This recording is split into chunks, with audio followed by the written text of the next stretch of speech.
Have you ever found yourself saying, I feel like I should be doing more with my life?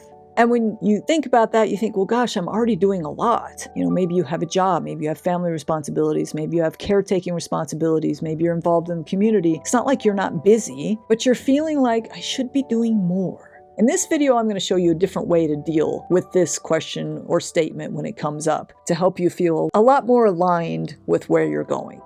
Let's start with that kind of vague, do more voice. Most of us treat that thought like it's direct instruction from the boss. Work harder, set bigger goals, and get your life together. If you've ever responded to this feeling by suddenly making a brand new color-coded plan for your entire life, then you're not alone. But that voice is actually annoyingly vague for a reason. It isn't a to-do list for you. It's more like an alarm going off in a dark room. It knows something is off. It just doesn't know exactly where to point you yet. And under that one question, I should be doing more with my life, there are actually three very different shoulds hiding. And we tend to react to each of them in the wrong way. So let me explain that. So first, there's the comparison should. This is the one that wakes up when you see a friend, maybe from high school, post about their huge promotion they just got. Or you see someone online living your dream life. And you feel that kind of panicky pressure that says,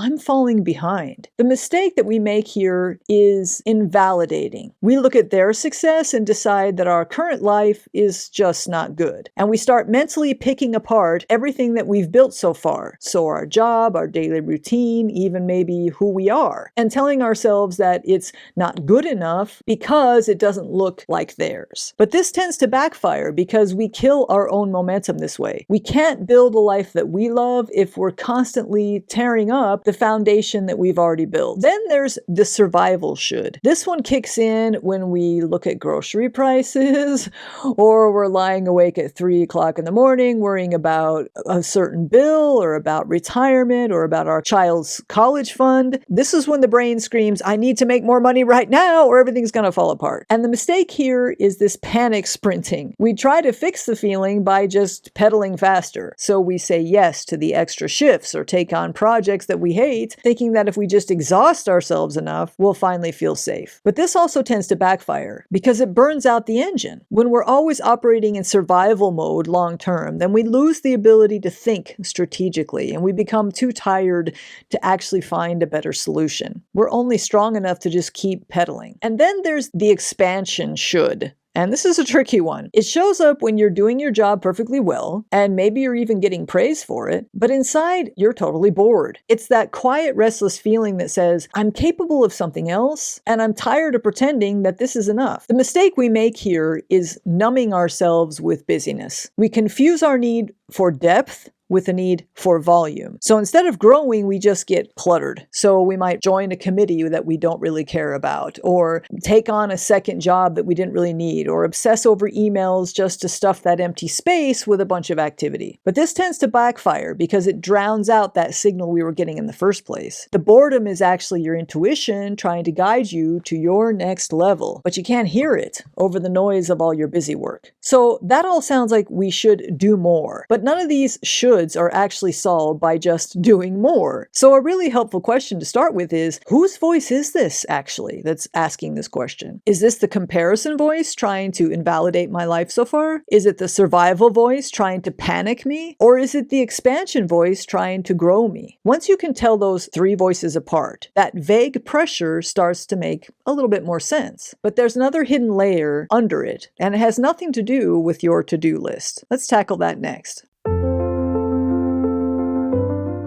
So most of us measure whether we're doing enough in very surface ways. So we look at the data we can see, how much money we're making, how many tasks we're checking off of our list, or how many people depended on us today, or how many people we made happy today. And if those numbers look okay on paper, then we tell ourselves to stop complaining and just get back to doing what we do. We think I'm clearly productive, so I shouldn't feel this restless. But those numbers completely miss the ratio underneath. Your nervous system isn't counting off tasks. It's calculating resonance. It's measuring how much of your day drains you versus how much actually feeds you back. So think about your last week for a moment. You might have gone from work to caretaking to house stuff to your inbox to errands, to family, and finally collapsed into bed. That is a full day. But if you look more closely, how much of that time felt like it belonged to you or like it was aligned with you? And how much felt like you were just maintaining the machinery of your life so that it wouldn't fall apart? When almost all of your energy goes toward just maintenance, your internal alarm is going to go off. Why? Because it never gets proof that your life is actually yours or that you're actually growing to this person you need to become. It only sees you pouring yourself out with very little coming back that feels meaningful or alive. Once you see that pattern, the feeling that you should be doing more starts to shift, and it becomes less of a criticism from a boss inside you and more of a clue from your intuition telling you that things are a little out of sync. And that leads us into the next layer. And this next layer can be the most uncomfortable part of the process, but it's also necessary. Let's talk about that.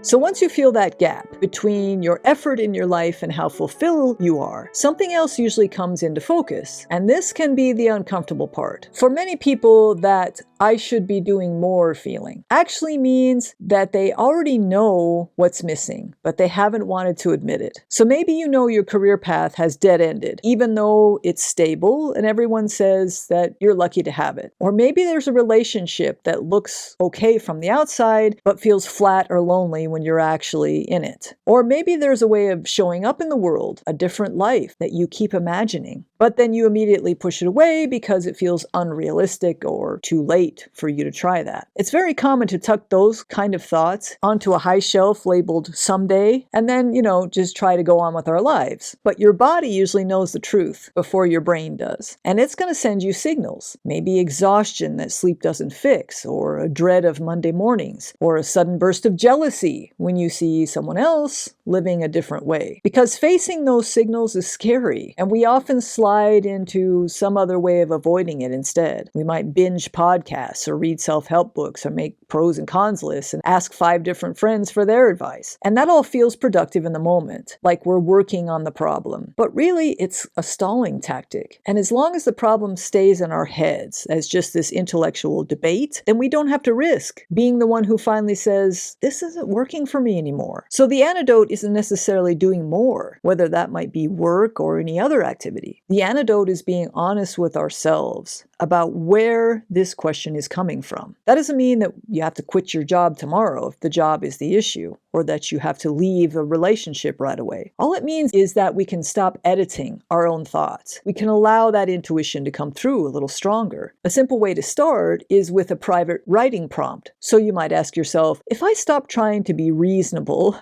for 5 minutes, what part of my life feels too small for me right now? And you don't have to show that answer to anyone. You aren't signing a contract here. You're simply letting yourself state the facts that you know are true. And once you admit the truth to yourself, you can stop looking for some grand plan and just start running tiny little experiments. The thing is we often think that this question means we have to have big life changes. But really all we have to do is take these little tiny steps toward the direction that that little voice is telling us to go. So that might look like taking just 1 hour a week to engage with the hobby that you're missing. Or it could be having one honest conversation about what you really need in a relationship or at work, or setting one boundary to protect your energy. These aren't these huge giant leaps that we're afraid of. They're just little tests to see how it works out. Of course, right about now is when the biggest fear kicks in, right? The fear that says, if I admit that I'm unhappy with this, I'm gonna have to blow up my entire life. And this can be a real fear, because if you have a job that you rely on, and maybe your family relies on, and you're just not happy there anymore, even admitting that you're not happy there anymore can be frightening, because you're like, well, gosh, that means I have to leave this job, which means we don't have the security anymore, which means my family could be at risk. I mean, we go down these rabbit holes of fear, right? But really, just admitting that I'm not happy here anymore. If you can sit with the discomfort of that for a minute, then you can give yourself time to let that honesty relax your nervous system a little bit, because it's more stressful to try to tamp that feeling down than it is to allow it to be. Because if we just allow it to be and say to our brains, you know what, I'm not happy here right now. I know there's something more for me. The brain's going to go work at what that something more is. And that's also going to allow your intuition to speak to you a little bit more too. So it opens the door to a bigger conversation between you and your own life, to where some solutions are going to start to come in. You'll see that it happens this way. As long as we keep tamping down this feeling, we're going to stay exactly where we are. And that unhappiness is not going to leave. Most likely it's going to get worse. But if we open the door and say, okay, I'm admitting I'm not happy here anymore. We don't have to tell anybody else that. We can just write it down. We can just journal about it. We can start conversing with this side of ourselves. And if we do that, we allow new solutions to bubble up. Real change rarely starts with a match. Most of the time, it doesn't begin with any sort of a dramatic movie scene gesture. It just starts with small little adjustments that bring your current life closer to who you actually are, or who you're becoming, long before anything else happens on the outside. So this might look like just protecting one evening a week that's just for you, and refusing to let it get swallowed by some other obligation. Or it might look like being 10% more honest in a conversation with someone else, instead of pretending that you're fine when you're not. Or it might look like starting a tiny project that feels meaningful to you, even if it doesn't make money and doesn't fix everything practical in your life. None of those little changes require you to burn your life down, but they will send a quiet, powerful message to your nervous system and to your intuition that your inner reality matters and you're willing to make room for it.